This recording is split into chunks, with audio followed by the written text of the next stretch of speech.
Საქალაქოში სინდისის პატიმრების პროცესიც გრძელდება 11 პირის საქმეზე დღესაც პოლიციელებს დაკითხავენ.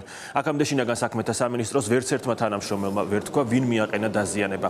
არც საქმის მასალებში აჩვენება, რომლის მიხედვით ერთი პოლიციელი მაინც იტყოდა, რომ დაკავებული დემონსტრანტებიდან რომელიმეს ძალადობის მსხვერპლი გახდა. თუმცა ბახუტაშვილი მუშაობს საქალაქოში, ის გვერდება დეტალებით პირდაპირ ეთერში. დიახ, ლუკა, სულ ცოტა ხანში უნდა დაიწყოს 11 პირის სისხლის სამართლის საქმის განხილვა. სინდისის პატიმრები დღესაც მოისმენენ იმ მოწმე პოლიციელების ჩვენებებს, რომლებსაც საქმეში დაზარალებული სტატუსი აქვს. ჯერჯერობით უცნობია თუ ვინ დაიკითხება დღევანდელ პროცესზე, იქნებიან ესენი გამომძიებლები, დამკავებელი პოლიციელები თუ ისინი, რომლებმაც რუსთაველის გამზირზე აქციის დროს დაზიანებები მიიღეს, თუმცა უფლებადამცველების შეფასება ერთი არის თითოეული მათგანის ჩვენებებთან დაკავშირებით.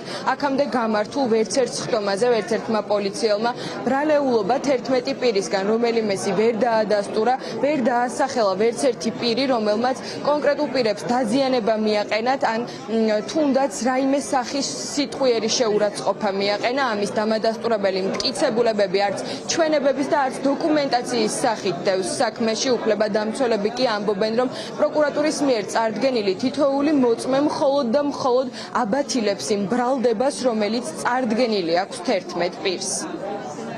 ბუნებაში ვერ იარსებებს ისეთი დაზარალებული, რომელიც მოვა და დაადებს ხელს ამ ბიჭებს და იტყვის, რომ ესენი არიან ის პირები, რომლებმაც მოგვაყენეს ფიზიკური დაზიანება. ვერ დგინდება მიზეზშედეგობრივი კავშირი მათ დაზიანებასა და ბიჭების მოქმედებას შორის.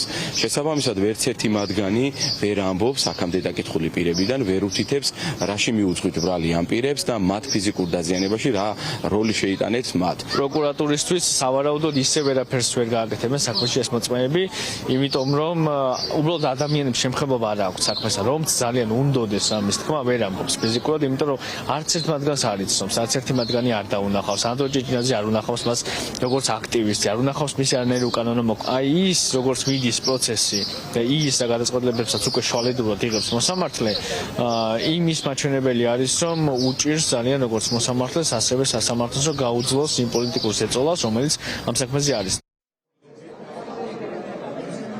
უფლებადამცველების შეფასებით აქამდე მოსმენილი ჩვენებების საფუძველზე მოსამართლეს სამართალწარმოება საერთოდ უნდა შეეწყვიტა, თუმცა ისინი საუბრობენ პოლიტიკურ ნებასა და წნეხზე, რომელიც სასამართლოზე არსებობს.